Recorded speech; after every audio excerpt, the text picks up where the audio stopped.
In the early morning hours of Saturday, October 30th, 2004, a man walked out of his suburban Virginia home and started walking down his driveway to get the newspaper. This was one of the man's favorite times of the day, when just for a few minutes, it felt like he was the only person in the world who was outside. It was like everybody else was still sleeping.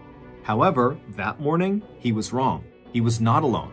Someone was hiding nearby, and they were watching him and waiting for the perfect moment to pounce. But before we get into that story, if you're a fan of the strange, dark, and mysterious delivered in story format, then you've come to the right podcast, because that's all we do, and we upload twice a week, once on Monday and once on Thursday. So, if that's of interest to you, when the 5-star review button comes into your store at the mall, only pretend to validate their parking ticket when they hand it to you. Also, please subscribe to the MrBallen podcast wherever you listen to podcasts so you don't miss any of our weekly uploads. Okay, let's get into today's story.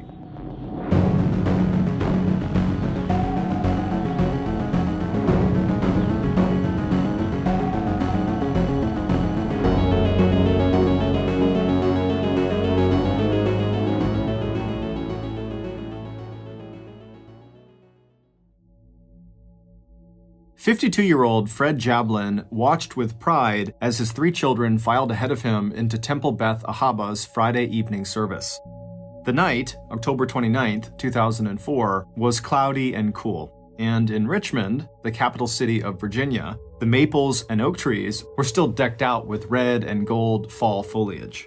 Even in the twilight darkness, the autumn colors glowed around the synagogue, the oldest Jewish house of worship in the city of almost 200,000 residents. Just the sight of Beth Ahaba and the graceful columns that fronted the stone and brick building always made Fred feel better, a little less anxious and a little less worried. And every time he walked past the familiar plaque outside the temple and read the words, quote, 'What doth the Lord require of thee? Justice, mercy, humility,' Fred reminded himself that those 3 qualities had already helped him get through the worst years of his life. And he believed now that those same 3 qualities, justice, mercy, humility, would help guide him and his son and 2 daughters into a happier future. As the Jablins took their usual seats and exchanged quiet greetings with friends and acquaintances, Fred did what he always did. He made a point of reflecting on just how important religion, community, friendship, and the support of his colleagues at work were to his life and his family. And the power of gratitude was just one of the very hard lessons Fred had learned during the last 5 years, when the cracks in his marriage of almost 2 decades had become too deep to patch up. As a well-known and highly regarded college professor who had been one of the early pioneers in the field of organizational communication, Fred had truly believed 5 years ago, back in 1999, that he and his ex-wife, Piper Roundtree, could work together to resolve their differences. But that was before he had found out about his wife's affair with a local doctor. And while that affair was the tipping point for Fred's decision to file for divorce the next year, in March of 2001, that affair had really just been the final betrayal in a series of events that still had the power to shock him, even now, 2 years after he and Piper had officially ended their marriage. As Fred settled into his seat and prepared for the Shabbat, the service that would celebrate God's creation of the world and mark the beginning of a 24-hour period of rest and reflection, he thought how close he had come to losing his job and to losing the trust and respect of his neighbors and coworkers. In the terrible lead-up to the divorce, Piper's behavior had become more and more erratic. The medications she was taking for depression and attention deficit disorder did not seem to be enough to stabilize her moods or decrease her sense of anxiety or discontent. But it wasn't until Piper began calling police and reporting that Fred was physically abusing her and accusing him of trying to drug her that Fred had finally understood just how broken their relationship really was. By then, they had already tried marriage counseling, and Piper had moved out of their family house several times to stay with her best friend in Richmond. But even then, somehow Piper and Fred had still managed to limp along, despite the difficulty Piper had in holding a job, despite the fact that she had a law degree, and her increasing unreliability in caring for the kids, even after she chose to stay at home rather than work outside of the house. But then came the afternoon 4 years ago when police arrived at the University of Richmond, where Fred had a tenured teaching position. Earlier that day, Piper had gone to the Henrico County Magistrate's office and sworn out an arrest warrant and restraining order against her husband. Of course, it hadn't always been that way. Back when Fred, an up-and-coming professor, and Piper, a student in her final year, met back in 1981 at the University of Texas in Austin, they seemed to have exactly nothing in common. And when Fred, who was 8 years older than Piper, first met Piper through another professor, Fred did not even recognize her as one of the many students who had attended one of Fred's classes the year before. While 21-year-old Piper was one of 5 children from an old Texas family that had lived in Harlingen, a small town just 30 miles north of the Mexico border, 29-year-old Fred was one of 2 brothers who were born and raised in a mostly Jewish working-class neighborhood just 20 miles east of New York City.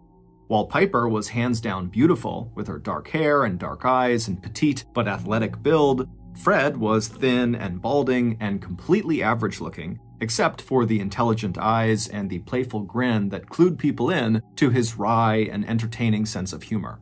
And their outlook on the world turned out to be just as different as their appearances. Fred was a great believer in rational thinking, and where he viewed the world in terms of black and white and took great comfort in set routines, Piper was a free spirit who loved to paint and who would, over time, fill the couple's house with adopted and rescued animals, from birds to a pet ferret. But 2 years after their first meeting, Fred and Piper were married, and over the next 6 years, Piper would eventually get her law degree, cycle in and out of 2 jobs, and then give birth to their oldest child, their daughter Jocelyn. Their son Paxton would arrive 3 years later, and their youngest, Callie, would arrive 3 years after that. And for a long time, it seemed like Fred and Piper's differences actually brought out the best in each of them. Fred became less rigid in his thinking, and Piper seemed to blossom in the light of Fred's affection and devotion to her and the children. But over time, the charm of their opposite personalities seemed to wear very thin. Fred was never a big fan of Piper's family and took to skipping Piper's family reunions. For her part, Piper didn't really connect with Fred's family either, and when his parents died, she opted not to go to either of their funerals. But when Fred got the job offer from the University of Richmond, which came with a $30,000 a year bump in pay, both Piper and Fred agreed that, financially at least, the move from Texas to Virginia made all kinds of sense for their family. The extra money meant that Piper did not have to worry about working if she didn't want to, and she could hire a cleaning service to take care of the house, along with a nanny who could help with the kids. And at first, Fred was sure that the move had given all of them a fresh start. But by 1995, 12 years after they had gotten married, and just 1 year after their move from Texas to Virginia, Fred and Piper were seeing a marriage counselor. Piper was just not able to pass the Virginia bar exam. That's the test that would have allowed her to practice law in Virginia. And even though she had been reluctant to leave her close-knit family in Texas, Piper was not prepared for just how much she missed her mother and siblings. Particularly her older sister Tina, who had always been available to help babysit the kids and to take Piper's side in any of the complaints Piper had about Fred. Prone to postpartum depression, the arrival of the Roundtree Jablin's third baby a year after the move to Virginia seemed to send Piper into a tailspin. But even therapy, both marriage counseling and private therapy with a psychiatrist, did not stop Piper from racking up nearly $52,000 in credit card debt any more than it would reverse the couple's slide into divorce a few years later. But still, nothing in those rocky years could have prepared Fred for that afternoon when Piper had orchestrated his arrest on that charge of domestic violence. Even now, sitting inside the place of worship he had returned to after the divorce, Fred could feel the shame and stunned surprise he felt as he left his office under police escort, hearing the whispers of students and seeing the shock on the faces of his colleagues. But maybe that was exactly what Fred had needed in order to accept that he and his children were probably better off without Piper. So, immediately after being released from the police station that day, Fred had obeyed the terms of the restraining order and kept his distance from Piper by moving into a motel not far from Richmond University, But he also wasted no time in hiring an attorney, and 1 month later, Fred appeared in juvenile court and argued successfully that the Roundtree-Jablin children were not safe with Piper. And when the judge examined the evidence of Piper's erratic behavior, the times when she had simply forgotten to pick the children up from school or other activities, and the complete lack of evidence that Piper was a victim of domestic violence, the judge granted Fred temporary custody of Jocelyn, Paxton, and Callie. Until that moment, Fred had believed that the love he and Piper shared for their 3 kids might be enough of a foundation for them to have a civil divorce. Instead, the children became the battlefield for a bitter custody fight. In the end, the court had not believed any of Piper's charges of abuse, and when Fred had filed for divorce, he did so on the grounds that Piper had been unfaithful. He had cited Piper's affair with their oldest daughter's doctor, although it would turn out that there had been other men too, maybe even going back to the mid-1990s. And there was nothing quick or easy about how they reached a settlement. Piper had repeatedly asked for delays in the divorce proceedings until finally, in 2002, almost a year to the date after Fred had filed for the divorce, when Piper did not show up for a hearing on finances and custody, the judge went ahead and made a final ruling without her. And that ruling would turn out to be absolutely devastating for the one-time stay-at-home mom, because on all fronts, Piper would wind up losing. According to that judgment, Fred, whose money had been used to purchase their house in Texas and their house in Virginia, and whose retirement account was much larger than Piper's, would get nearly all the couple's property and liquid assets. But it was the judgment on custody that would completely sever the bond between the parents, because when Fred would eventually press for full legal and physical custody, the court sided with him. That meant that Piper would need to go through Fred to make any and all arrangements to visit their 3 kids. And as far as support payments went, citing Piper's potential as an attorney to out-earn Fred's own salary as a professor, the court also agreed that Fred no longer needed to pay Piper support money, and that going forward, it was Piper who would need to get a job and pay Fred $890 in child support every month. Fred had had no illusions that Piper would actually make those payments, at least not on a monthly basis. And he was right. Piper had tried twice to declare bankruptcy as a way of setting aside the whole divorce decree until a federal bankruptcy court actually prevented her from filing a 3rd time. But Piper's new financial obligations did mean that in order to practice law, she would need to move 1,200 miles away back to Texas, where she had passed that state's bar exam and could practice law. But even though Piper had been the loser in the battle over custody, she had found ways to strike back at Fred. And when it came to revenge, Piper had a lot of help from her sister Tina. And just thinking of Tina made Fred's body tense. Immediately following the court ruling on child support and custody, Tina had written a 43-page so-called psychological profile of Fred. A nurse practitioner who ran her own women's healthcare clinic, Tina was not a licensed mental health professional.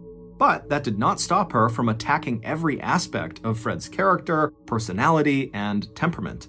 In the report, Tina accused Fred of physical and sexual assault, drug abuse, and various personality disorders. She also warned parents that any child or minor that Fred had contact with was at risk of being psychologically abused. Describing the report as a, quote, court document, so it sounded very official, Piper then emailed her sister's denunciation of Fred to his coworkers and university administration, as well as to members of the Parent-Teachers Association at the schools the children all went to, and to the leaders of the scout clubs the kids attended, and to the list of friends and acquaintances Fred and Piper had once shared.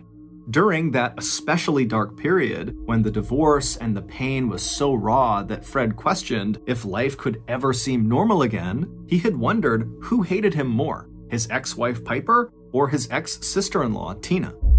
Just the thought of that question made Fred doubly relieved that he had changed his will just this last year so that in the event of his death, custody of his kids, along with the control over the financial assets his kids would inherit, would go to his brother, Michael, who lived with his wife and their 2 kids in Northern Virginia.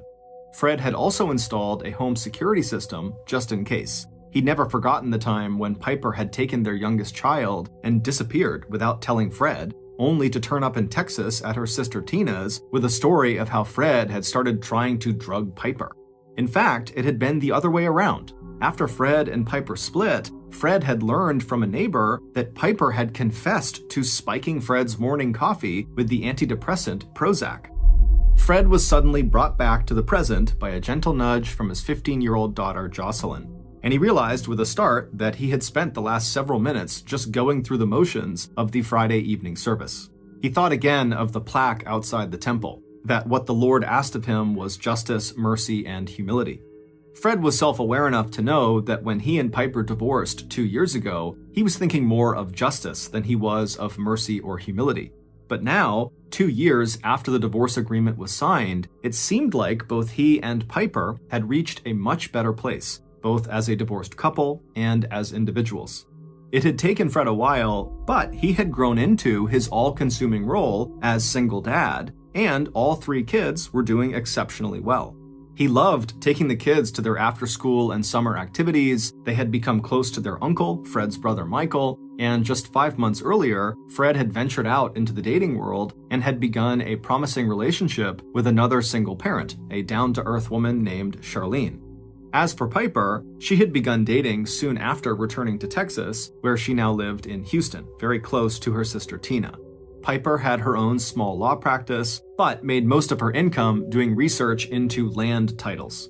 It was steady work that did not require a law degree, and it paid well enough that she had been able to afford a house of her own, a new black Liberty Jeep, and a lifestyle that seemed comfortable and secure. Even though Piper was often behind on child support, Fred was accommodating about any plans Piper could make to see their kids.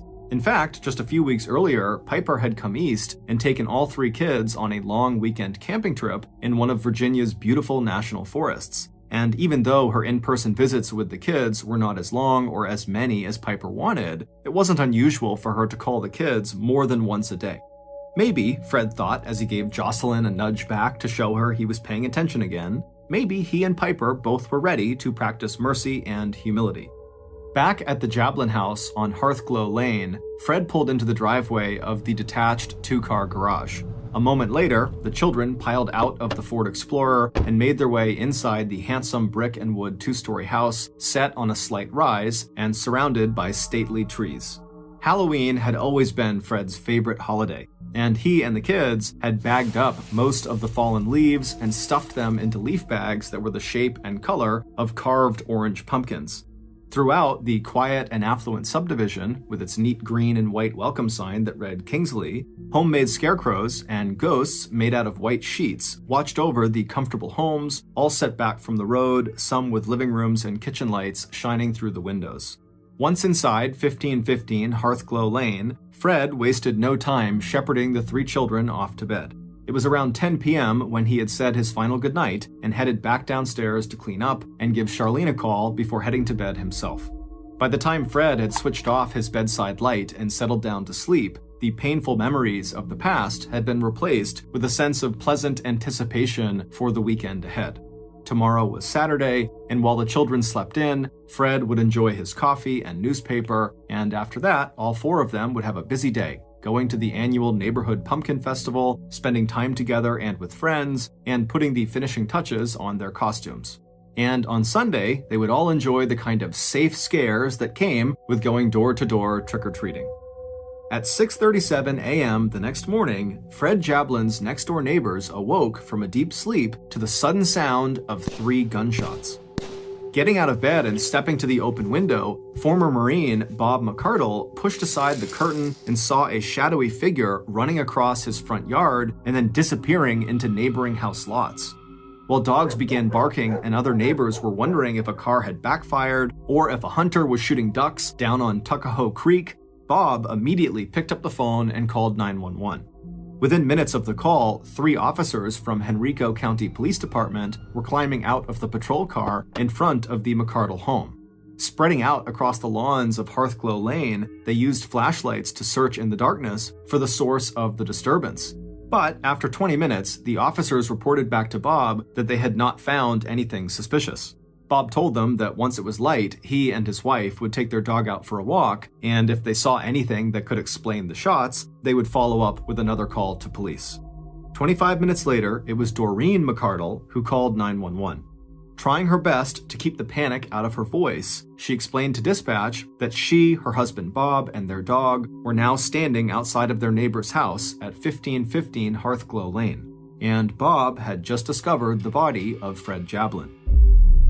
The single dad and prominent Richmond University professor was lying in his driveway alongside the family car, his body stretched out on a thin carpet of blood-soaked leaves. This time, Henrico police responded with a flood of emergency and medical personnel, and within minutes, the quiet neighborhood was alive with flashing lights and sirens. But their response was too late. Fred Jablin was dead. Even as officers strung yellow crime scene tape around the half-acre lot of the Jablin home, a SWAT team had entered the house to make sure the murderer was not inside, and if necessary, to rescue the 3 sleeping children. But the house was empty except for Fred's kids. As Jocelyn was escorted out the back door so she would not see her father's body lying in the driveway, the 15-year-old turned to the police officer at her side, and she asked him to please make sure her brother, sister, and father got out. By 8:30 a.m. that Saturday morning, Henrico County homicide investigator Kobe Kelly had arrived on the scene and pushed the investigation into high gear. A 4-year veteran of the police force, the 6-foot 2-inch tall detective was just 32 years old, but he had a well-deserved reputation for professionalism and for getting results. The Roundtree Jablin children were quickly sheltered at the home of a local police officer who knew the Jablins and lived in the same area. A special victims unit was on its way to help break the terrible news of their father's death and to find out what the children may have heard or seen that morning. Detective Kelly's initial examination of both the outside crime scene and the inside of the house showed no evidence that this had been a robbery gone wrong. There was no sign that anything had been taken. And unfortunately, the neighbor who had made the 911 call to police after hearing gunshots and seeing a figure run across his front lawn could not even identify whether that person had been a man or a woman. Hopefully, the crime scene techs, who were already there collecting any physical evidence and dusting for fingerprints, would be able to provide more information. But at first glance, it looked to Kelly like this had been a premeditated crime, planned by someone who must have known Fred Jablin's morning routine well enough to be lying in wait for him when he stepped outside in the dark that morning to pick up the newspaper that had been tossed onto his driveway. But even before Kelly heard back from the officers he'd sent out to knock on doors and collect information and search for the murder weapon, Kelly knew that there would be plenty of suspects in this case. The victim had been a high-profile college professor with a reputation for working closely with students, any one of whom might have harbored a grudge related to perhaps a failed thesis or maybe a bad grade. With that in mind, Detective Kelly also sent a team out to the University of Richmond, 6 miles east, to treat Fred's personal office as a crime scene and to interview faculty and students. The detective also started the process of obtaining search warrants, putting in a subpoena for any relevant phone records. But even as the investigator watched a crime scene tech carefully bag a copper-jacketed hollow-point bullet they'd found to the right of the body, Detective Kelly already had the name of the person he was most interested in talking to. In any homicide investigation, the most likely suspects are those with the closest and most intense relationships to the victim. And even though Fred Jablin's ex-wife, Piper Roundtree, lived 1,200 miles to the west in Houston, Texas, she was still number 1 on Detective Kelly's suspect list, especially when he heard from the first officers on the scene that Fred and Piper had gone through a very messy divorce just 2 years earlier, and that custody of the 3 kids was still an ongoing issue. By 10 a.m. that morning, the oldest of the Roundtree Jablin children had told police that she had heard a gunshot early that morning but had gone back to sleep. The younger 2 kids both told police that they had each had separate phone conversations with their mom the afternoon and evening before. She told them she was calling from Galveston, Texas, where she was researching a land title. She'd also told 12-year-old Paxton about a raccoon that was living under the porch of her house.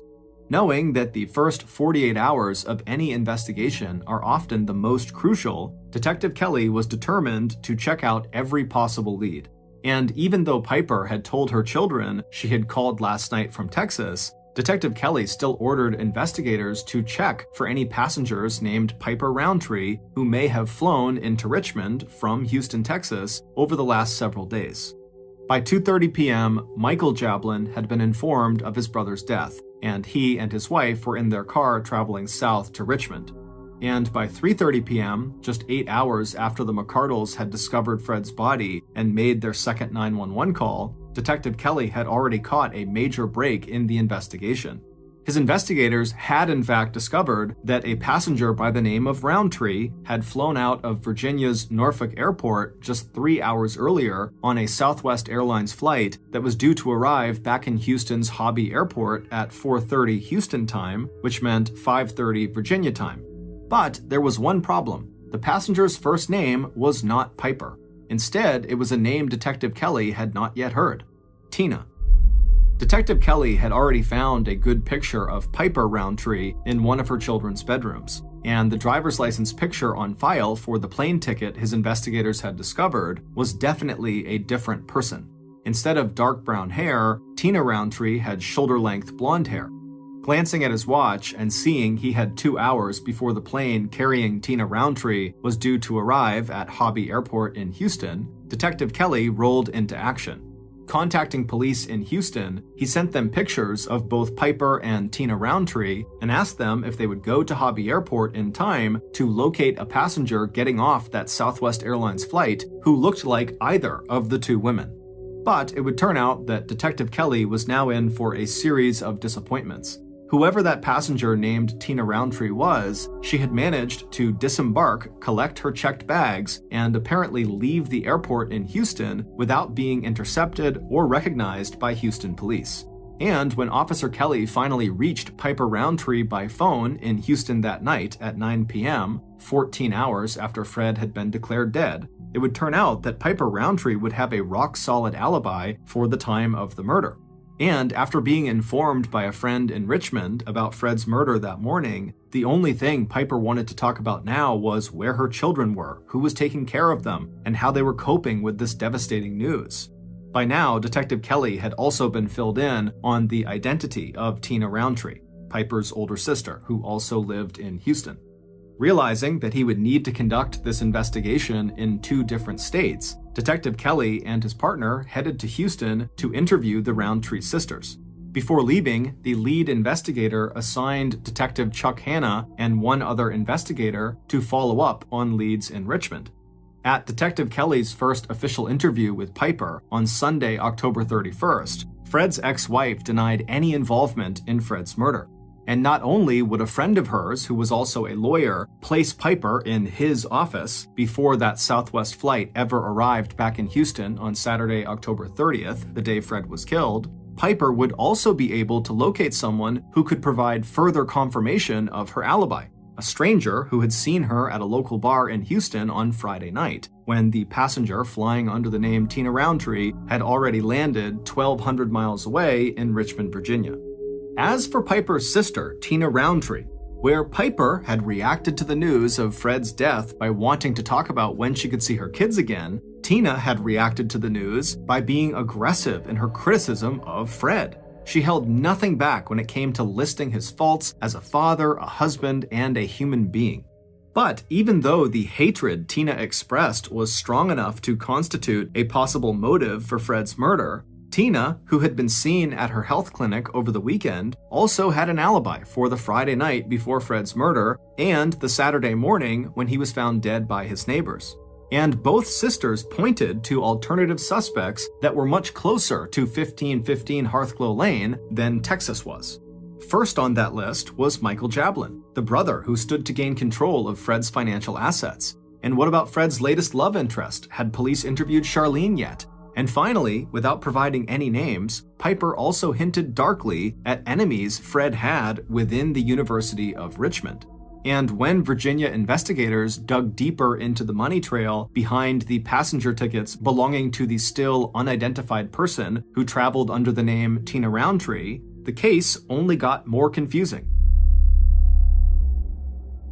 The airplane tickets had been purchased by Piper's former boyfriend on a credit card he said he hadn't used in weeks and had assumed was lost. And when investigators in Richmond found a reservation under the name Tina Roundtree at a motel in Richmond for the night before Fred's murder, the name of the person who actually checked into that room showed up in the motel records as Geraldine Smith. And drifting in the background behind the Roundtree sisters, there was Tina's on-again, off-again boyfriend who had recently taken Piper off to a shooting range for some target practice. Meanwhile, both Piper and her sister Tina started ducking out on any more interviews with law enforcement. Instead, the two sisters checked into the expensive and stylish Houstonian Hotel in central Houston. The only thing Piper seemed to care about now was arranging a court hearing in Virginia to get custody of her 3 kids.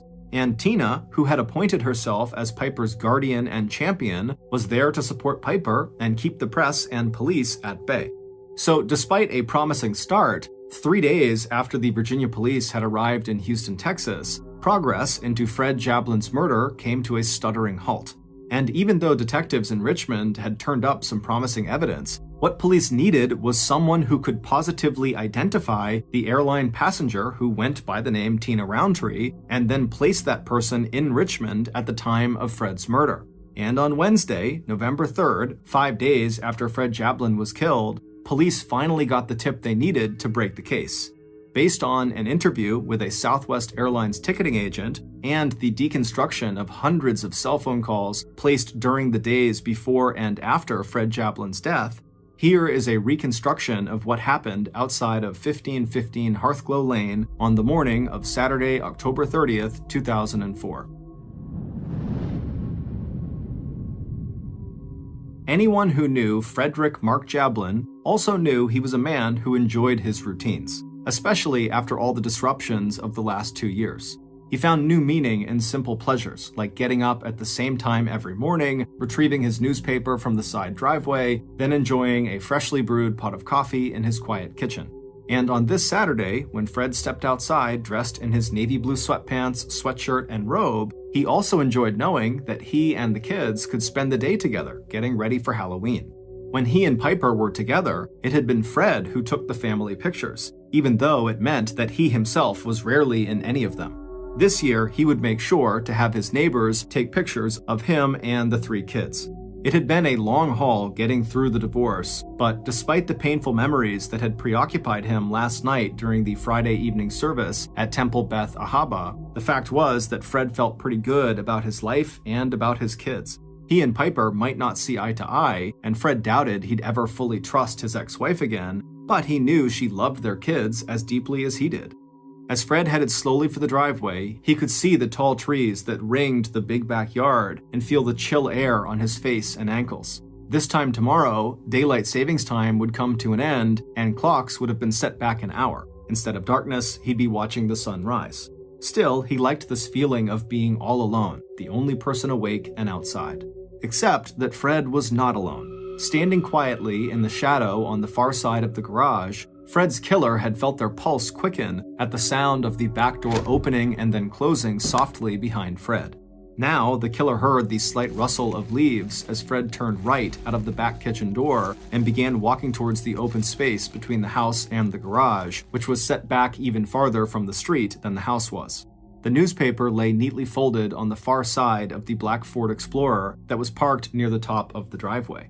The killer knew Fred would walk between the garage doors and around the front bumper of the vehicle to retrieve the paper. And when Fred did exactly that, the killer would be ready. Now adjusting their blue latex gloves, the killer took a slow, deliberate breath. The killer assumed the children were asleep in the house, but even if they were awake, or if they woke up, and even came down the stairs or looked out the bedroom windows, they wouldn't see anything. The killer would be gone, and Fred's body would be hidden from view by the big black car in the driveway. A moment later, the sound of rustling leaves gave way to the sound of slippers on pavement. But as Fred rounded the front bumper of his Ford Explorer, the garage doors on his left and the children's basketball hoop on the other side of the driveway facing him, he paused for a second before making another quarter turn to his right to scan the ground for the folded newspaper. At that moment, Fred's killer stepped out of their hiding place on the far side of the garage. This shot would not be fired at point-blank range. or even close enough to leave any gunpowder residue on Fred's sweatshirt or robe, but the killer would still hit their target. A moment later, as Fred straightened and began to turn back towards whatever he had just seen out of the corner of his eye, his killer pulled the trigger of the .38 caliber revolver loaded with its copper-jacketed hollow-point bullets. And as the sound of the shots died away, the killer watched as Fred crumpled to the ground. Reaching the pavement, Fred's body rolled so he lay face down but still partly on his side, his glasses landing a foot or so away from his face, his knees drawn up slightly towards his chest. Although neighbors would report hearing 3 gunshots, only 2 bullets hit their mark. The second shot entered the soft tissue of Fred's right arm back to front, the bullet traveling downward and missing any vital tissue. That was the bullet that would be recovered at the crime scene in just a few hours. It was the first shot that proved fatal.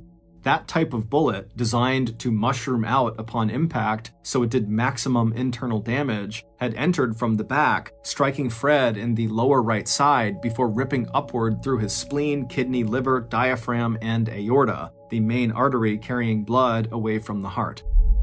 By the time the first dogs in the neighborhood had started to bark, the killer was running across the neighbor's front lawn towards the darker shade of the trees that bordered each house lot. The medical examiner, who would later perform the autopsy on Fred's body, could not rule out the possibility that if Fred had been found immediately after that first 911 call at around 6:37 a.m., he might have survived his injuries. Still, the first medics on the scene an hour later had done everything they could. Despite not finding a pulse, they still turned Fred onto his back and cut away his shirt to inject heart-stimulating drugs and to perform CPR, but they were too late.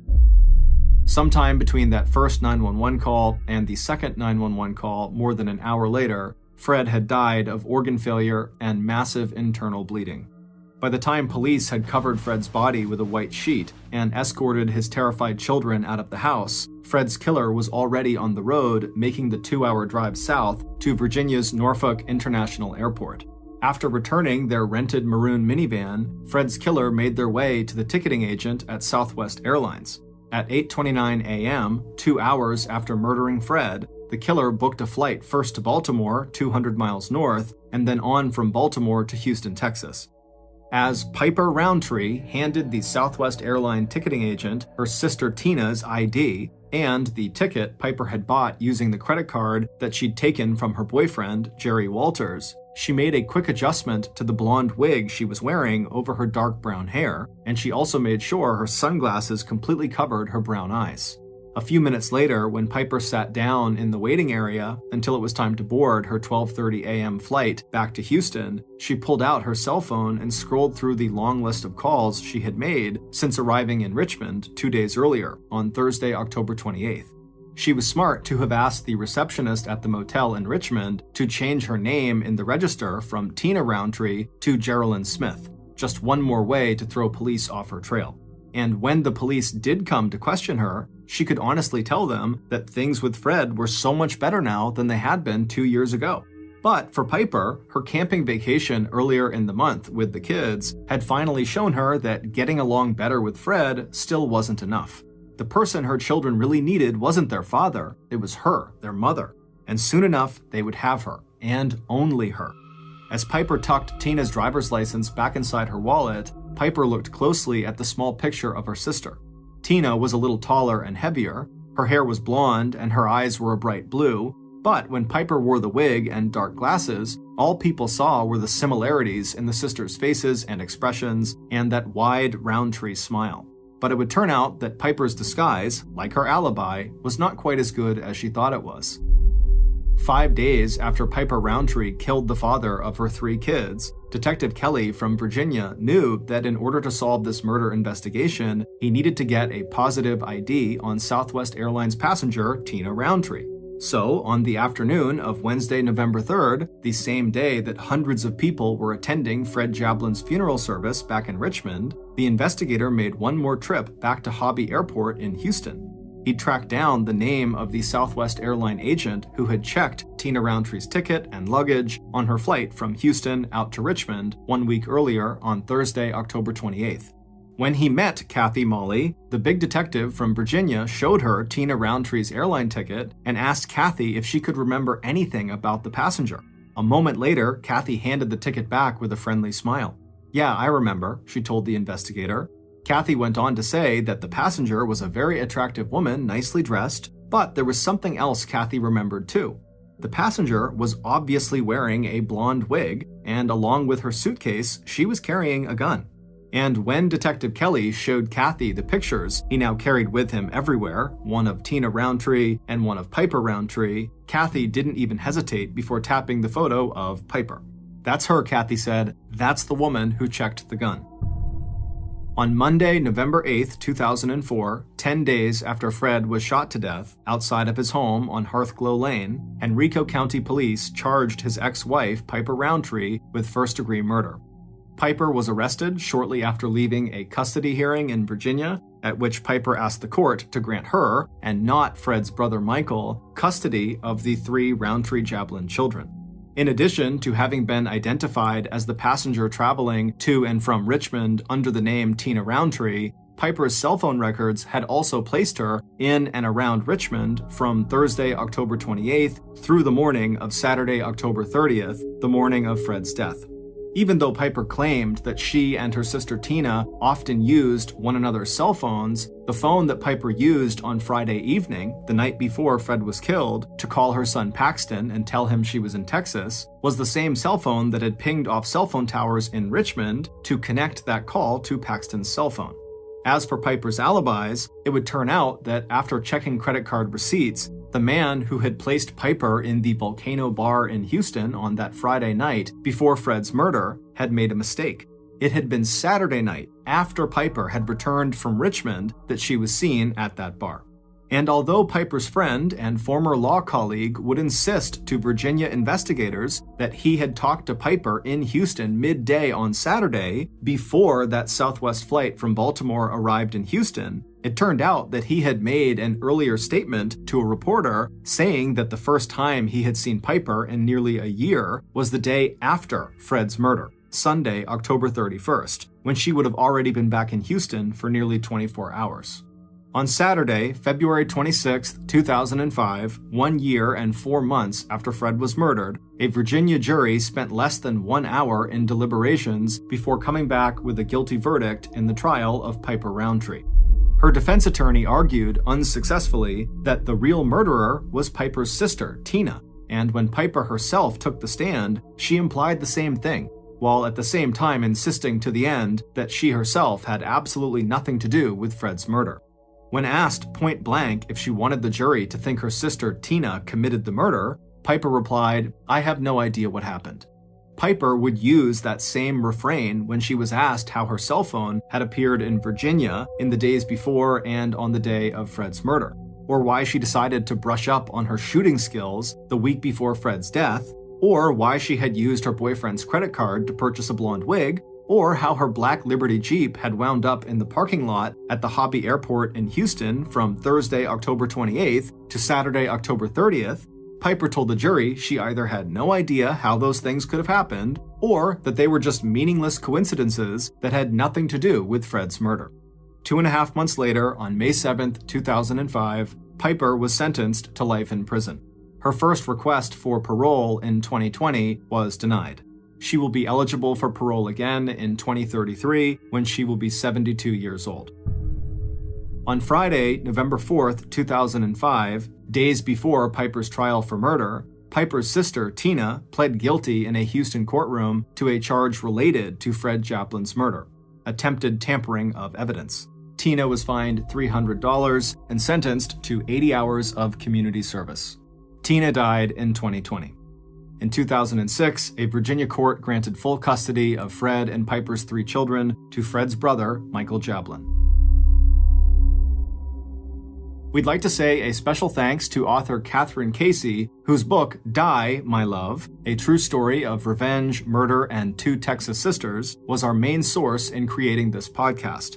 Because Piper Roundtree has never admitted any guilt or involvement in the murder of Fred Jablin, we relied on the prosecution's evidence and theory of motive to create our reconstruction of this crime. If you're interested in finding out more, please see our source list for additional background and information. Thank you for listening to the MrBallen podcast. If you got something out of this episode and you haven't done this already, when the 5-star review button comes into your store at the mall, only pretend to validate their parking ticket when they hand it to you. Also, please subscribe to the MrBallen podcast on Amazon Music, because starting November 1st of this year, 2022, our podcast is only going to be available on Amazon Music. However, from now until November 1st, you can still get the podcast on all platforms. This podcast airs every Monday and Thursday morning, but in the meantime, you can always watch one of the hundreds of stories we have posted on our main YouTube channel, which is just called MrBallen. We now have a registered 501c3 charitable organization called the MrBallen Foundation that makes it as easy as possible for you to join me, my family, and my team in supporting those whose lives have been most impacted by violent and heinous crimes. Monthly donors to the MrBallen Foundation Honor Them Society will receive free gifts and exclusive invites to special live events. But the real reward is helping to create a new ending to the story for victims of violent crime. Go to MrBallen.Foundation and click Get Involved to join the Honor Them Society today. If you want to get in touch with me, please follow me on any major social media platform and then send me a direct message. My username is just @MrBallen, and I really do read the majority of my DMs. Lastly, we have some really cool merchandise, so head on over to shopmrballen.com to have a look. So that's going to do it. I really appreciate your support. Until next time, see ya.